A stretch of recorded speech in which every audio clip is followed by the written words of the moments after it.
Baik, Radia Anom Keraton Sumedang Larang, Loki Zuhari Sumawilaga. Siap. Baik Kang, sebenarnya fungsi dari Keraton Sumedang Larang untuk mencapai ke sana itu seperti apa sih Kang sebenarnya? Ya, untuk fungsi Keraton Sumedang Larang itu sudah diatur, termaktub di dalam Perda nomor 1 tahun 2020 tentang Sumedang Puseur Budaya Sunda. Di Perda itu dijelaskan keraton itu bernama Keraton Sumedang Larang, berkedudukan di Balai Agung Srimanganti dan memiliki fungsi pertama sebagai pusat pengembangan pelestarian budaya di daerah serta pengayom lembaga dan masyarakat di daerah. Fungsi yang kedua sebagai pusat informasi, edukasi, kesejarahan dan kebudayaan di daerah. Fungsi yang ketiga adalah untuk meningkatkan pembangunan karakter Kasundaan dan kearifan lokal di daerah. Jadi itu fungsi keraton berdasarkan Perda nomor 1 tahun 2020 tentang Sumedang Puseur Budaya Sunda. Jadi jelas di dalam regulasi ini kedudukan keraton sangat signifikan, memberikan arti untuk memperkuat, mengaktifasi eksistensi budaya daerah khususnya budaya Sunda di Kabupaten Sumedang, umumnya Jawa Barat. Nah, berarti secara menurut obrolan tadi berarti Sumedang Puseur Budaya Sunda atau singkatnya SPBS gitu ya. Itu dilihat dari nilai historisnya, dari nilai tadi ada sejarah, terus ada apa namanya bukti sejarahnya yang disimpan di sebutannya sekarang apa? Ya di Keraton Sumedang Larang yang di dalamnya ada Museum Prabu Gesan. Ya, kalau dulu kan dikenalnya museum doang gitu kalau dulu. Gitu. Itu sebagai dasar kenapa Sumedang digelari Puseur Budaya Sunda gitu ya. Hanya untuk melihat, bukan untuk, maksudnya jika melihat kondisi yang sekarang, kalau kita melihat lebih dalam dari pusat budaya Sundanya itu, berarti kan pusat dari nilai-nilai budaya Sunda itu sendiri gitu loh Kang. Nah, secara kasat mata memang perlu diakui bahwa pemuda Sunda khususnya itu belum sampai kepada nilai itu gitu loh Kang. Iya. Artinya kan ini masih jadi PR gitu kan ya. Nah, itu step-step untuk bisa sampai kepada anggaplah Sumedang itu layak digelari pusat budaya Sunda, Puseur Budaya Sunda, itu seperti apa Kang step-stepnya? Ya, stepnya kalau berdasarkan analisa saya, ada kajian internal di kami, kita harus membuat sebuah gerakan yang bisa memberikan sebuah kesadaran kolektif bagi masyarakat akan pentingnya kebutuhan sebuah budaya daerah. Nah, untuk dasar itulah Keraton Sumedang Larang hadir. Jadi Keraton Sumedang Larang itu bagian dari program kerja kami untuk menciptakan sebuah kesadaran kolektif di masyarakat akan kepentingan sebuah kebudayaan di daerah. Karena kami meyakini sebuah teori yang menyatakan untuk mengikat sebuah itikat tindakan menjadi kekuatan harus memiliki sentrum. Nah, sentrum budaya adalah keraton. Keraton sudah diatur di dalam peraturan negara melalui Permendagri nomor 39 tahun 2007. Keraton adalah institusi kekerabatan yang dipimpin oleh raja atau sultan atau panembahan atau sebutan lainnya yang memiliki fungsi sebagai pusat pengembangan pelestarian budaya di daerah, serta keraton berfungsi juga sebagai pengayom lembaga dan masyarakat di daerah. Jadi clear, jelas kedudukan keraton itu sebagai pusat budaya, dia sentrum budaya. Nah, dengan pemahaman ini saya kira ini saya berharap dengan eksistensi sentrum budaya Keraton Sumedang Larang manifestasi sebagai keraton yang mewakili dari peradaban Sunda, apalagi Sumedang sudah ditetapkan menjadi pusat atau puseur budaya Sunda berdasarkan pendekatan histori sejarah yang tadi saya sampaikan. Ini bisa menjadikan sebuah solusi bagaimana eksistensi budaya Sunda itu bisa kuat kembali, bisa memberikan sebuah sistem tatanan nilai bagi masyarakat dalam kehidupan sehari-hari. Ini nilai-nilai luhur yang harus kita emban. Jadi bukan hanya bicara tentang seni dan tradisi semata. Jadi kita harus out of the box. Pengertian pemahaman budaya itu harus utuh, bahwa budaya itu bersifat universal yang mencakup seluruh aspek kehidupan di masyarakat, baik ideologi, politik, ekonomi, sosial, pertahanan, ketahanan, itu kita memiliki peradaban itu.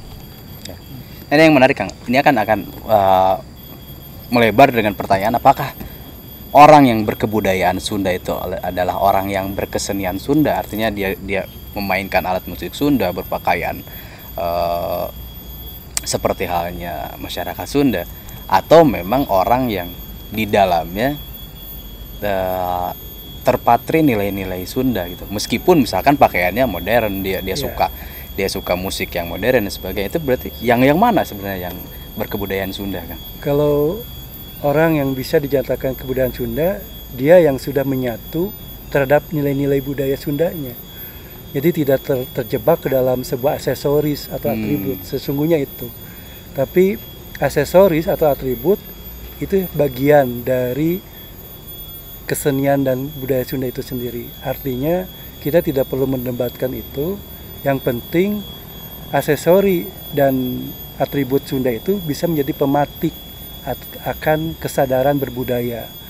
Tapi yang sesungguhnya budaya Sunda adalah terhadap esensi nilai. Jadi insan-insan yang memiliki kualitas diri yang berbasis kebudayaan Sunda. Jadi meskipun nanti ada pemuda yang pakaiannya modern, dia suka musik-musik modern, tapi di dalam hatinya ada Sunda, itu termasuk orang yang berkebudayaan Sunda berarti? Iya. Dan karena bagaimanapun juga kalau kita harus menyesuaikan dengan ubahnya zaman. Jadi termasuk pemuda pun zamannya harus menyesuaikan dengan zaman-zaman sekarang. Yang penting jati diri, identitas Sundanya tidak hilang. Nah, itu yang memiliki karakter kesundaan. Tadi fungsi keraton yang ketiga adalah untuk membentuk nilai-nilai pembangunan karakter kesundaan dan kearifan lokal di daerah. Nah, ini nilai-nilai luhur yang harus terpatri dalam insan-insan Sunda, tidak hilang. Ini kan yang kalau saya lihat gitu ya, kan, apalagi dengan banyaknya budaya modern, budaya luar yang masuk ke sini. Ini banyak orang yang, khususnya remaja yang menganggap bahwa budaya Sunda itu kolot, budaya Sunda itu kayak ketinggalan zaman dan sebagainya. Sebenarnya kan ya mereka nggak ngerti aja sebenarnya, ya Sunda itu di sini, gitu, bukan di aksesoris. Betul, gitu. Karena Sunda itu sesungguhnya lebih kepada nilai spiritual. Jadi kalau pemahaman kami, Sunda itu bukan suku, bukan ras, bukan teritori wilayah, tapi Sunda itu adalah ajaran. Sunda itu adalah cahaya anuwening, jadi cahaya suci. Nah, cahaya suci inilah yang menjadikan dasar nilai-nilai kesundaan. Cahaya suci yang paling fundamental adalah nilai cinta kasih, Rahman Rahim. Maka kalau kita mengkaji dari sisi mahkota kerajaan Sunda, itu bisa terjawab. Dari sisi nilai sejarah atau nilai historis, kita sudah bisa membuat sebuah program, langkah-langkah inovatif. Tadi ada kerangka acuan muncul, Sumedang Puseur Budaya Sunda. Dalam Sumedang Puseur Budaya Sunda tentu harus ada motornya, ruhnya adalah Keraton Sumedang Arang. Maka kita rekonstruksi Keraton Sumedang Arang itu. Kalau kita memaknai dari nilai ideologi, nilai filosofi, itu bisa ditemukan dari mahkota. Kalau kita memperhatikan penggunaan nama mahkota kerajaan Sunda, itu diberikan nama mahkota Binokasi Sang Hyang Pake. Jadi Binokasi itu bina kasih. Jadi intisari dari prinsip nilai-nilai luhur kesundaan adalah nilai cinta kasih. Ini yang melahirkan nilai-nilai turunan, gotong royong, toleransi, saling menghormati, saling menghargai terhadap perbedaan, anti radikalisme. Justru inilah pucuk dari esensi nilai-nilai luhur kesundaan yang harus kita aktifasi kembali. Ini saya kira menjadi landasan ideal, landasan yang paling penting, prinsip bagi orang Sunda itu adalah nilai cinta kasih. Nyaah, dedehan, nah itu kan salah satu bukti ya konkret. Maka simbol kesundaan itu selalu disandingkan dengan simbol indung. Indung kan memiliki karakter rasa sayang gitu ya, dedehan, nyaahan. Maka orang Sunda termasuk pemimpin-pemimpin Sunda harus memiliki karakter indung. Dia tegas tapi ada jiwa sayangnya. Ini yang melahirkan sebetulnya jiwa-jiwa sayang ini yang bisa melahirkan nilai-nilai keadilan dan bijaksana itu karena ada nilai cinta kasih. Nah, orang Sunda itu harus begitu. Jadi tidak hanya sekedar keras, tegas, tapi hilang dari nilai cinta kasih. Itu bisa arogan. Kalau Sunda tidak begitu. Jadi ini karakter yang harus dimiliki orang Sunda itu harus ada karakter indung.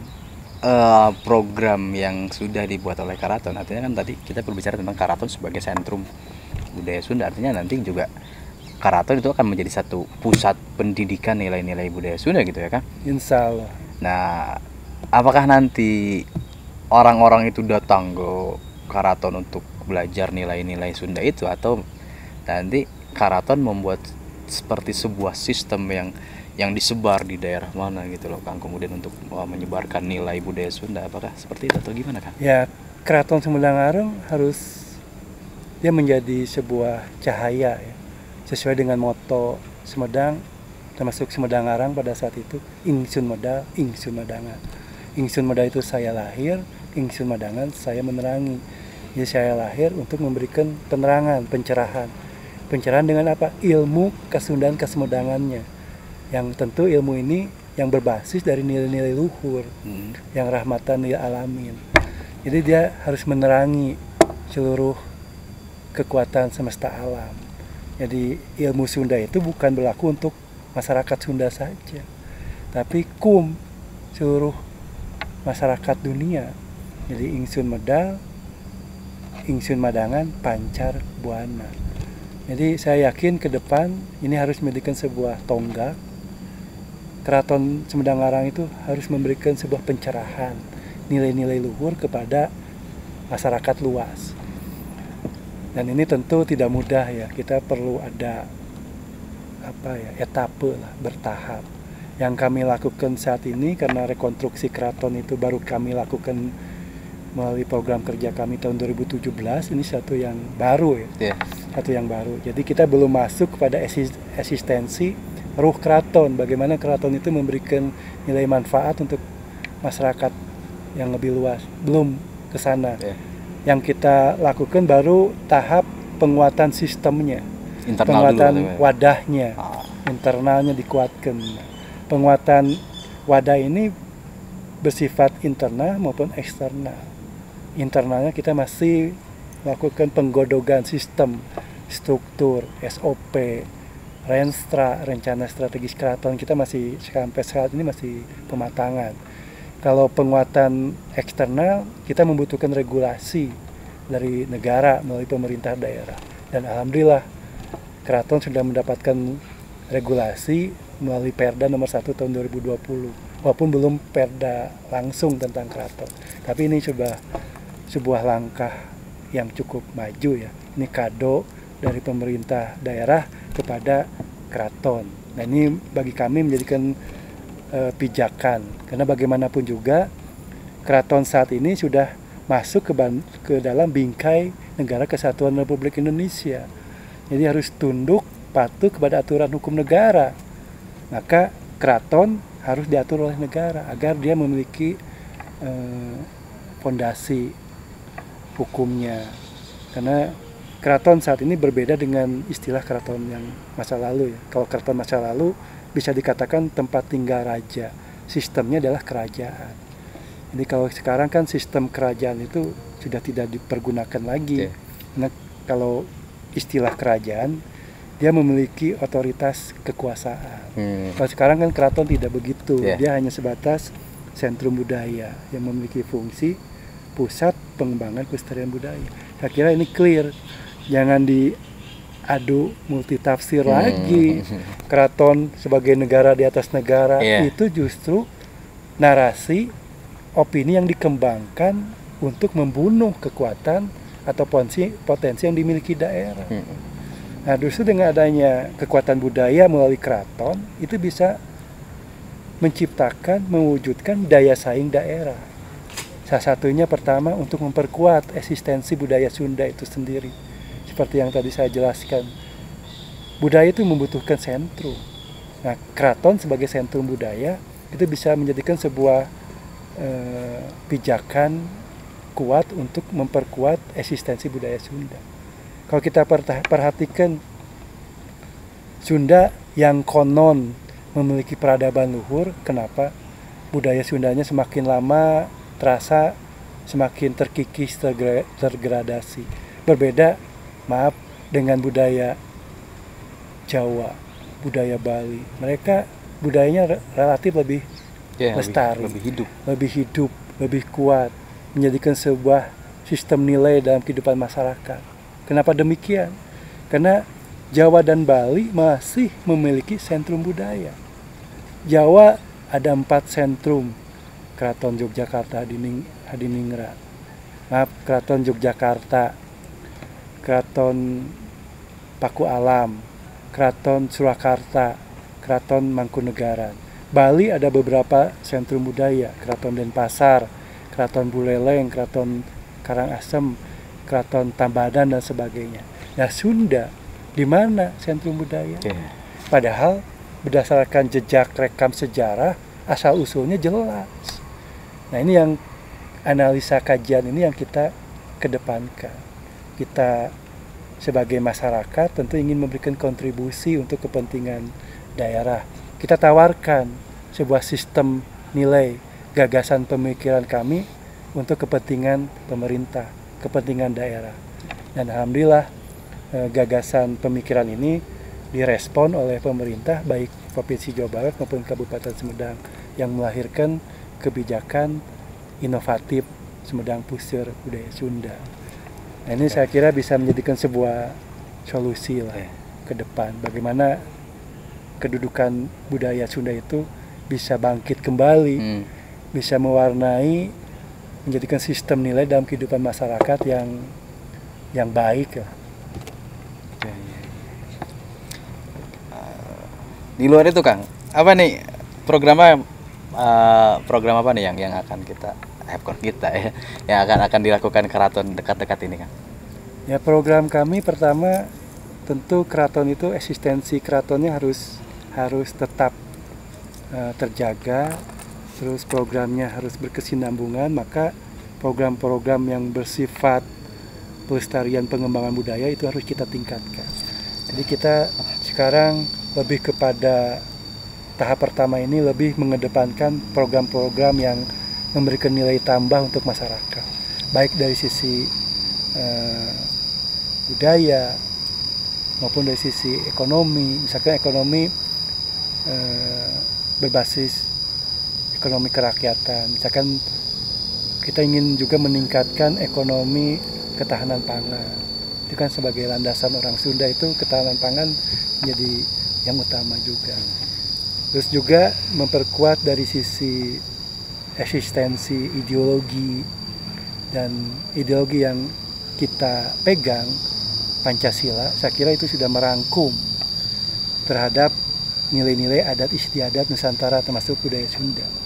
Jadi keraton sebagai sentrum budaya harus menjadi wadah garda terdepan juga penguatan ideologi Pancasila. Karena Pancasila itu lahir dari sebuah kebudayaan. Intisari Pancasila adalah nilai gotong royong. Nah, nilai gotong royong ini kalau kita peras lagi, intinya adalah nilai cinta kasih. Sesuai dengan nama mahkota Binokasi.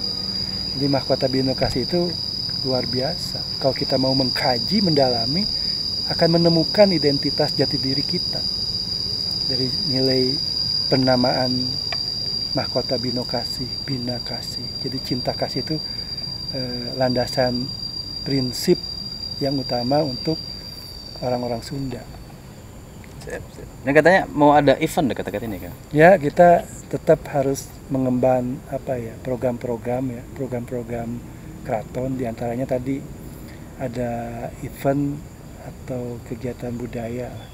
Sekarang tahun 2023 kita sedang melakukan event Renaissance Kasemedangan. Jadi setiap bulan keraton itu mengadakan kegiatan. Kemarin diawali bulan Januari tanggal 14 ada kegiatan Ngawangkong Kasemedangan. Jadi berbicara kebudayaan oleh para ahli akademik. Jadi narasumbernya para akademis. Kemarin kita sudah menggelar event Ngawangkong Kasemedangan, dan untuk bulan Februari ini insya Allah materinya tentang pelestarian seni dan olahraga tradisional. Itu bulan Februari. Siap. Dan ini berlanjut sampai bulan Desember. Lancar terus Kang. Saya menantikan Keraton Sumedang Larang sampai benar-benar besar dan nilai budaya benar-benar terpatri di seluruh masyarakat Sumedang khususnya ya Kang, apalagi se-Jawa Barat, karena memang berbicara tentang Sunda ya kita berbicara tentang Jawa Barat berarti ya. Jawa Barat dan umumnya masyarakat. Ya. Nah, mudah-mudahan ini menjadikan sebuah harapan ya, dengan adanya kerangka Sumedang Puseur Budaya Sunda, adanya rekonstruksi Keraton Sumedang Larang, itu bisa menjadikan sebuah solusi bagaimana masyarakat ini dapat menjadi masyarakat yang berkualitas. Maung lah, manusia unggul. Jadi karakternya yang harus dibangun. Siap. Jadi kalau saya berharap yang harus dilakukan oleh negara dan masyarakat adalah revolusi budaya. Ini menjadikan sebuah ketahanan untuk menjaga stabilitas nasional dengan kekuatan budaya. Ini yang sudah dilupakan sebetulnya. Baik Kang, saya kira sudah cukup. Terima kasih atas obrolannya, daging sekali ya obrolannya ya Kang. Mungkin turun sami-sami. Kedepannya mungkin kita bisa ngobrol-ngobrol lagi ya Kang. Ya. Dan kalaupun nanti misalkan dari program Keraton Sumedang Larang itu ada yang bisa kami bantu sebagai insan media, nah kita sebenarnya bisa siap, dengan senang hati kita terbuka, karena pada dasarnya Keraton Sumedang Larang itu bukan untuk digunakan untuk kepentingan pribadi atau kepentingan satu kelompok atau golongan, tapi kehadiran Keraton Sumedang Larang itu harus memberikan nilai manfaat untuk masyarakat luas. Jadi Keraton Sumedang Larang adalah milik masyarakat. Siap. Jadi kalau kami itu dalam sistem struktur itu hanya abdi. Jadi kami memposisikan, walaupun sudah ada struktur, ada Sri Raja, ada Patih, Radia Anom, dan Panata Keraton, dia hanya abdi rakyat. Jadi kita itu hanya pelayan sebetulnya, pelayan masyarakat. Jadi tahta itu pemiliknya adalah rakyat. Kalau kami ini pelayan. Jadi dalam sistem, jadi bagaimanapun juga kita harus ada sistem struktur di dalamnya sebagai abdi masyarakat. Terima kasih Kang.